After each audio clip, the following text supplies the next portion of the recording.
अस्सलाम वालेकुम। आप कहाँ से तशरीफ़ लाए हैं? मैं यहाँ इस्लामाबाद ही होता हूँ।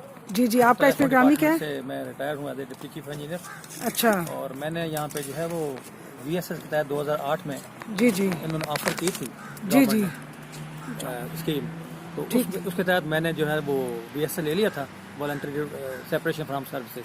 ठीक हो गया। तो उसमें कंडीशन वो एज ए कॉन्ट्रैक्ट तो यही था जो हमें पढ़ा, वरना मेरी सर्विस सिर्फ 40 महीने बाकी रह गई थी, मैं पूरी कर सकता था।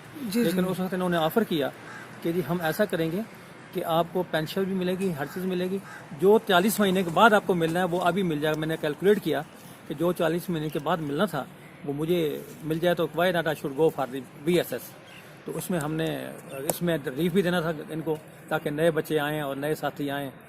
हमें तो ये पता नहीं था कि इन्होंने उठा के 50 बंदों की बजाय पे एक बड़ा हाई लेवल का एक बंदा रख लेना है। तो लिहाजा हमने VSS ले लिया। लेने के बाद हम 2010 तक, यानी 2008 में लिया है, मार्च 2008 के बाद फिर तकरीबन 10 तक हमें कोई प्रॉब्लम नहीं हुआ। आपने क्या नाम बताया? नज़ीर अहमद फ़िदा नाम है मेरा। नज़ीर अहमद फ़िदा। जी, मैं टेलीफोन डिपार्टमेंट में तकरीबन 32 साल नौकरी की है। अच्छा। 15 साल में Saudi Arabia ministry of planning में रहा हूँ। तो अल्लाह का फजल है, बड़ा अच्छा काम किया है, करते रहे ज़िंदगी में। तो उस पर मैं ये गुजारिश कर रहा था कि हमने इसी को जब देखा कि हमें जो 40 महीने के बाद मिलना है, ये ऑफर कर रहे हैं, और एक रिक्वेस्ट है कि हम जो है ना, क्योंकि गवर्नमेंट प्राइवेट कर रही है, को दे रही है तसलात को, और उसके लिए हमें स्टाफ कम करना है। तो चूँकि हम एट द जब रिटायरमेंट थे, हमने यही किया कि चलो जी, हमें तो उन्होंने रोका। अभी आपकी कितने अर्से की पेंशन रहती है? ऐसा है कि मेरी जो पेंशन है 2010 तक तो उन्होंने दी हमें। अच्छा। उसके मुताबिक जिस तरह जो गवर्नमेंट ने अनाउंस की इंक्रीज पेंशन मिल रही थी, 24,000 से हम स्टार्ट हुए, करते करते जो गवर्नमेंट इंक्रीज देती रही उसके तहत इंक्रीज करते रहे, करते करते अब जो है वो मैं इस वक्त तकरीबन 70,000 पे आया हूँ, तकरीबन 20 साल के बाद, तकरीबन 8 और 10 18 और 3 20 21 14 साल के बाद। ठीक हो गया। लेकिन बात सिर्फ ये थी कि अगर गवर्नमेंट, जो मेरे साथी थे उस वक्त, दूसरे जो NTC जो उन्होंने प्राइवेट पैरेलल अदारे बनाए थे, NTC हो गया, PT वो हो गया, उनके बंदों की, उसमें जो मेरे दोस्त थे उन्होंने ये VSS अडॉप्ट नहीं किया, ना उनके महकमे ने कहा कि आप जाएं या कुछ करें, ना को उन्होंने ऑफर किया। तो they are getting more than 1 lakh, 1,20,000 के करीब इस वक्त पेंशन ले रहे हैं मेरे साथी जो हैं। अब मकसद ये है कि हम यही कह रहे थे कि हमें जो इंक्रीज गवर्नमेंट दी है उसके मुताबिक हमें ये इंक्रीज मिलनी चाहिए, पेंशन दी जाए। हाँ, ठीक हो गया, शुक्रिया। हाँ, जी जी। जज़ाकल्लाह। अच्छा, मैं ज़रा आपसे भी पूछूंगी। जी बोले जी, आपका इसमें ग्रामी क्या है जी? मोहम्मद सिद्दीक राठौर। जी, मोहम्मद सिद्दीक राठौर। अच्छा, आप कहाँ से तशरीफ लाए हैं? यहाँ इस्लामाबाद से। जी जी। आपको कितना अर्सा हुआ PTCL की मैंने पेंशन के 2008 लिए? में VSS लिया था। मेरी उसको जॉब 13 साल बकाया थी, और इन्होंने कहा था आपको पेंशन मिलेगी। पेंशन की बेस पर मैंने VSS लिया। अगर ये पेंशन का ना कहते तो मैं कभी VSS ना लेता, क्योंकि मुझे सरकारी अकोमोडेशन नहीं थी और मेरी अभी जॉब भी थी। इसी बेस पर मैंने लिया। इन्होंने हमारे साथ धोखा किया, फ्रॉड किया, और 13 साल की हमारी मेरी सर्विस कुर्बान होगी। अब जो गवर्नमेंट इंक्रीज कर रही है वो नहीं दे रहे। ये आपको कितने अरसे से पेंशन नहीं मिली? 10 ये 2010 से 2010 से ही नहीं मिली। 2010 से इंक्रीज। ठीक हो गया।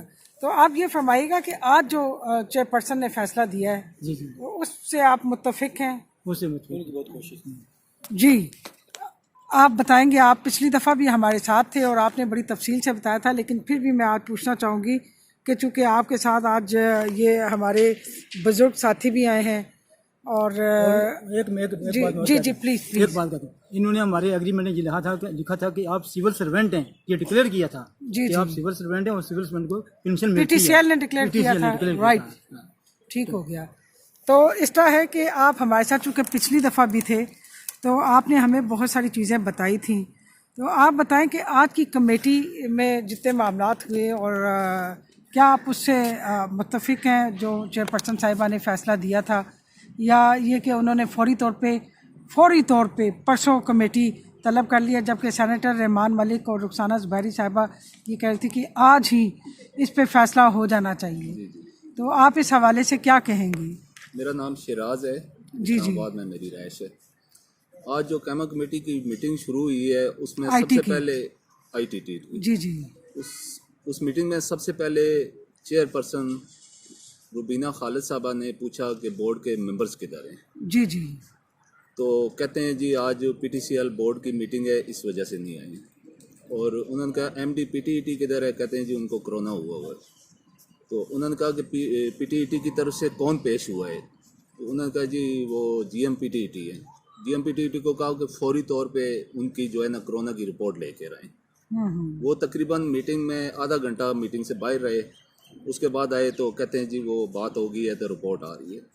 ये सब झूठ बोल रहे हैं, फेस नहीं कर रहे। बोर्ड के मेंबर्स क्यों नहीं आए हैं? जानबूझ के नहीं आए। जानबूझ के नहीं आए। हमारा हक है ना।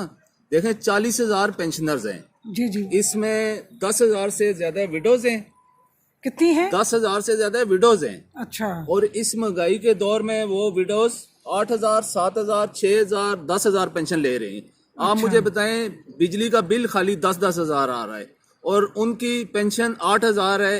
कैसे वो उसके, अगर एक बेवा के 4 बच्चे हैं जी जी, 8,000 वो पेंशन ले रही हैं। तो मुझे खुद बताएं कि उनके इनकम का और कोई जरिया नहीं है, कैसे मुमकिन है?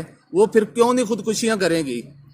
हक है हमारा, हम भीख नहीं मांग रहे हैं पीटीसीएल पीटीईटी बोर्ड से या मिनिस्टर से या सेक्रेटरी से, ये हमारा हक है। 10 साल हो गए इन जालमों ने हमारा हक पैसे के जोर पे, अप्रोच पे रोका हुआ है। मैं दोबारा रिपीट कर दूं, 10 साल से इन जालमों ने हमारा हक पैसे के जोर पे, अप्रोच पे रोका हुआ है। कुल्लू नफ्सिन ज़ायक़तुल मौत, हर इंसान ने मौत का जायका चखना है। बेशक। ये कल जब कब्र में जाएंगे, बूढ़े पेंशनर्स बेवाओं की बददुआएं साथ लेके जाएंगे।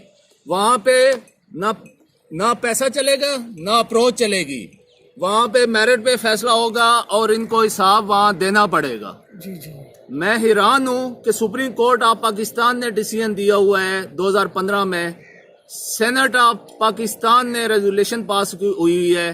पाकिस्तान के जो सबसे बड़े 2 अदारे हैं उन अदारों पे ये अमल दरामद क्यों नहीं कर रहे? इनके पीछे कौन खड़ा है? कौन पैसे खा रहा है? क्या वजह के हमारा हक हमें क्यों नहीं मिल रहा? बार बार हम रिक्वेस्ट कर चुके हैं पीएम साहब से। अब मैं आर्मी चीफ से भी रिक्वेस्ट करता हूं कि हमारा पीटीसीएल 40,000 पेंशनर्स का मसला प्लीज हाथ जोड़ के आपसे रिक्वेस्ट है कि हमारा हक हमें दिलवा दें। हमारे रोजाना बहुत ज्यादा पेंशनर्स हैं जो फौत हो रहे हैं, बेशुमार पेंशनर्स फौत हो चुके हैं। इस दुनिया में उनको हक नहीं मिला। मैं अपनी तरफ से 40,000 पेंशनर्स की तरफ से कैमा कमेटी की चेयरपर्सन रुबीना खालिद साहबा, सीनेटर रहमान मलिक साहब, सीनेटर रुखसाना जुबैरी साहबा, मरूमा कलसूम परवीन साहबा, इन चारों का शुक्रिया अदा करता हूं कि इन्होंने हमारे हक के लिए बहुत कोशिश की है, कर रहे हैं। हम सलाम पेश करते हैं इनको। इसके अलावा तो पाकिस्तान में हमारे हक के लिए कोई नहीं बोल रहा। हम किधर जाएं अपना हक लेने के लिए? बूढ़े पेंशनर्स, फालिज के मरीज, यकीन करें पूरे पाकिस्तान से रोकर मुझे कॉलें करते हैं कि शराज साहब हमारा हक हमें कब मिलेगा। आप पीटीसीएल में किसी ओहदे पे भी फाइज रहे हैं? जी जी, मैं यूनियन के।